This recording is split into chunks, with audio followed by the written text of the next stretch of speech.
Halo teman-teman dan ibu guru, terima kasih atas waktu yang diberikan kepada kami kelompok 3. Di sini kami akan mempresentasikan hasil kerja kami, yaitu tentang model pembelajaran kooperatif Think Per Share. Nah, mari kita melihat PPT yang telah kami buat. Yang pertama, kita masuk dengan pengertian. Teman-teman, apa itu model pembelajaran kooperatif Think Per Share? Nah, Think Per Share itu atau berpikir berpasangan berbagi merupakan jenis pembelajaran kooperatif yang dirancang untuk mempengaruhi pola interaksi siswa. Nah, Think Per Share ini pertama kali dikembangkan oleh Frank Lyman dan koleganya di Universitas Maryland dengan menyatakan bahwa model pembelajaran Think Per Share ini merupakan cara yang efektif untuk membuat variasi suasana pola diskusi kelas. Sesuai yang dikutip oleh Arens, ia menyatakan bahwa Think Per Share ini merupakan suatu cara yang efektif untuk membuat variasi suasana pola diskusi kelas. Nah, dengan asumsi yang diberikan oleh Arens ini, kita dapat menyatakan bahwa diskusi membutuhkan pengaturan untuk mengendalikan kelas secara keseluruhan, dan prosedur yang digunakan dalam Think Per Share ini dapat memberikan waktu kepada siswa lebih banyak untuk berpikir. Bukan hanya untuk berpikir, tetapi melalui model pembelajaran Think Per Share ini, siswa juga dapat merespon segala materi yang diberikan oleh guru dan mereka pun saling membantu. Nah, teman-teman, di sini guru memperkirakan hanya melengkapi penyajian singkat atau siswa membaca tugas atau situasi ini bisa menjadi tanda tanya. Nah, sekarang guru menginginkan siswa mempertimbangkan lebih banyak apa yang telah dijelaskan oleh guru. Setelah mereka mempertimbangkan lebih banyak apa yang dijelaskan oleh guru, nah, dari sinilah ini guru menggunakan taktik Think Per Share untuk membandingkan jawaban satu kelompok dengan kelompok yang lain. Kita akan masuk dalam langkah-langkah belajar Think Per Share. Langkah yang pertama yaitu berpikir atau think. Pada tahap ini, guru akan mengajukan suatu pertanyaan atau masalah yang berkaitan dengan pembelajaran. Setelah itu, guru akan memberikan kesempatan kepada siswa untuk memikirkan jawabannya secara mandiri mengenai pertanyaan atau masalah yang telah diajukan oleh guru. Pada tahap ini, banyak sekali jawaban yang diberikan oleh siswa satu persatu. Hal ini membuat guru tidak dapat memantau semua jawaban yang diberikan oleh siswa. Meskipun demikian, siswa tetap harus memberikan catatan atau jawaban pada guru. Hal ini bertujuan agar guru dapat melihat atau guru dapat memperbaiki konsep atau jawaban yang masih salah terhadap pertanyaan yang diberikan oleh guru.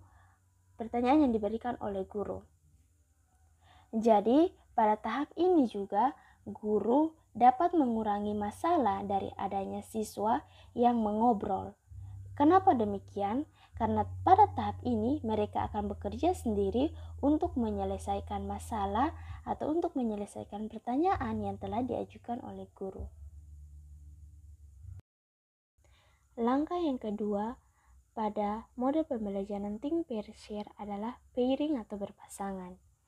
Nah, pada tahap ini guru akan meminta kepada siswa untuk berpasangan dengan teman di sampingnya. Selanjutnya, guru akan meminta siswa untuk mendiskusikan apa yang telah mereka peroleh. Nah, interaksi selama waktu yang disediakan oleh guru ini dapat menyatukan jawaban mereka atas suatu pertanyaan yang telah diajukan guru atau dapat menyatukan gagasan mereka terhadap suatu masalah khusus yang harus diidentifikasi. Nah, pada tahap ini kedua siswa yang bersangkutan ini dapat bertukar informasi satu sama lain dan saling melengkapi ide-ide atau gagasan mereka yang belum terpikirkan pada tahap sebelumnya, yaitu tahap think. Pada tahap berpasangan ini tidak menutup kemungkinan untuk berkembang dan menerima pasangan dari kelompok lain untuk membentuk kelompok berempat. Nah, pengelompokan kelompok berempat ini bertujuan untuk memperkaya pemikiran mereka atas jawaban mereka.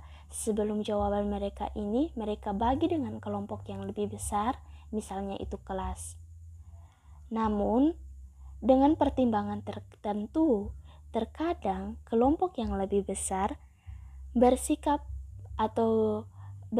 kurang efektif karena adanya pengurangan ruang dan kesempatan bagi tiap individu untuk berpikir dan mengungkapkan ide atau gagasan mereka. Tahap ketiga dan tahap paling terakhir yaitu berbagi atau sharing. Pada tahap ini, setiap pasangan atau kelompok kemudian akan berbagi hasil pemikirannya, ide dan jawaban mereka dengan pasangan atau kelompok lain, atau bisa ke kelompok yang lebih besar yaitu kelas.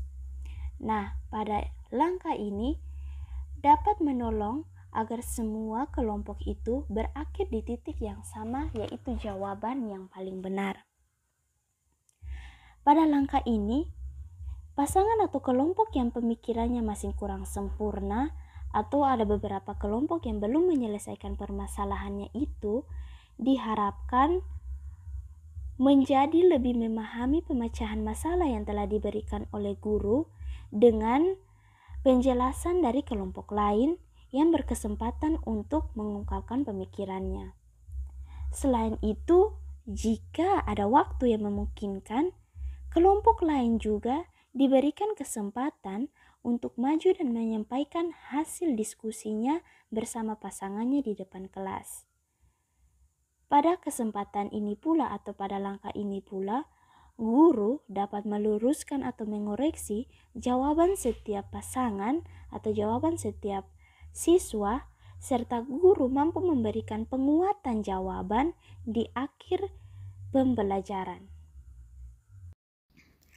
Baik, terima kasih. Saya Cynthia Tungga akan menjelaskan poin yang kedua, yaitu keuntungan dan kekurangan. Nah, dalam setiap strategi, metode maupun model pembelajaran, tidak akan ada sesuatu hal yang sempurna dan dapat digunakan dalam setiap pembelajaran. Nah, setiap jenis pembelajaran pasti memiliki kelebihan dan kekurangan. Untuk itu, saya akan menjelaskan model pembelajaran kooperatif think pair share, bagian keuntungan dan kekurangan. Nah, model pembelajaran ini memiliki keuntungan dan kekurangan, yaitu keuntungan yang pertama yaitu meningkatkan daya pikir siswa. Nah, saya akan menjelaskan hal-hal yang akan meningkatkan daya pikir siswa.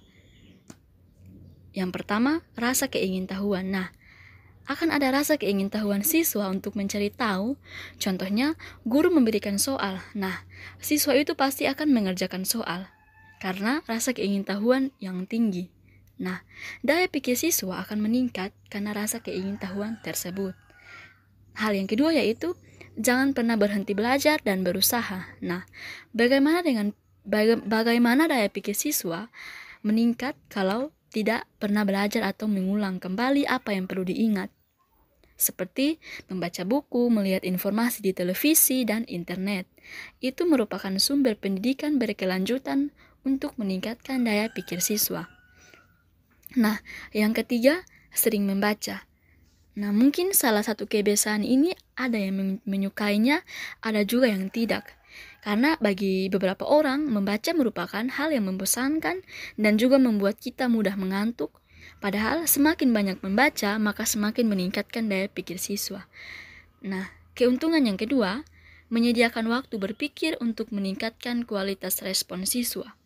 Nah, memberikan waktu kepada siswa untuk berpikir dan belajar agar kualitas respon siswa itu meningkat antara siswa dan guru.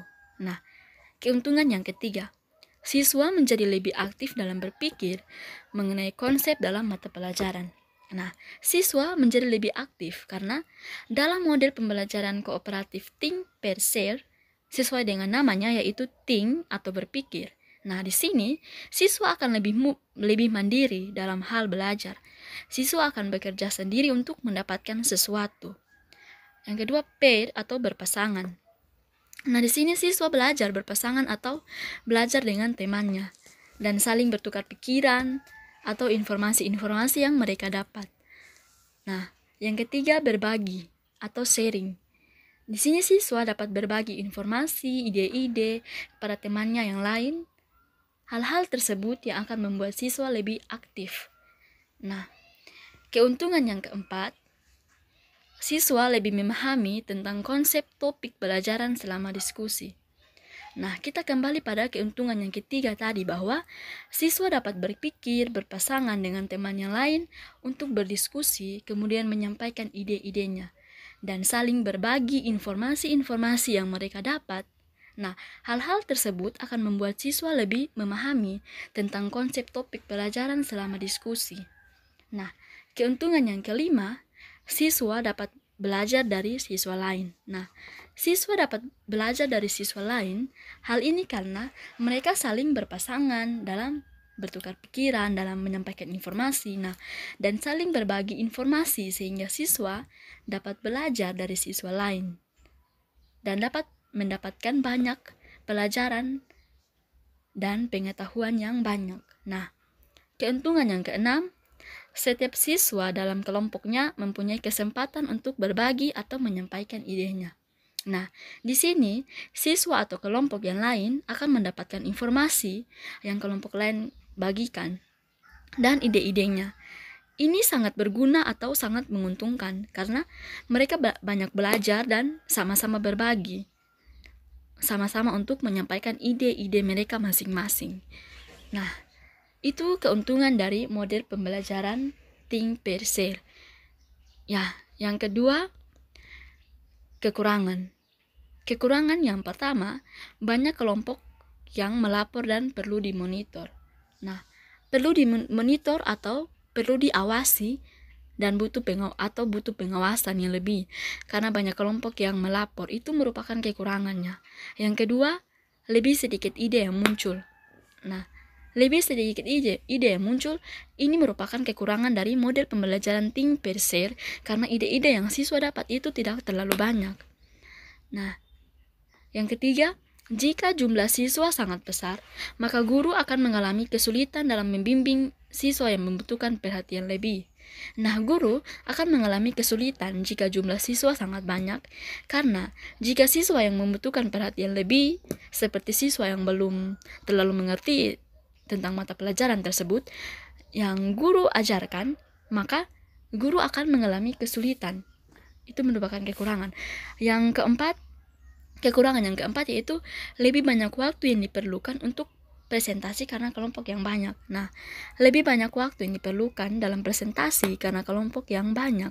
Nah, itu merupakan hal-hal di atas merupakan keuntungan dan kekurangan dari model pembelajaran kooperatif think per share. Sekian dari saya, terima kasih. Oke, baik, saya akan menjelaskan tentang manfaat. Yang pertama, memungkinkan siswa untuk bekerja sendiri dan bekerja sama dengan orang lain. Yang kedua, mengoptimalkan partisipasi siswa. Dan yang ketiga, memberi kesempatan kepada siswa untuk menunjukkan partisipasi mereka kepada orang lain. Kemampuan yang umumnya dibutuhkan dalam strategi ini adalah berbagi informasi, bertanya, meringkas gagasan orang lain, dan menganalisis. Oke, baik, saya akan memperkenalkan anggota dari kelompok 7. Yang pertama, Cynthia Julita Putri Tungga. Yang kedua, Maria Triansila Medemako. Yang ketiga, Tamar Cecilia Narakaha. Yang keempat, Trifonia Ambanu. Sekian dan terima kasih.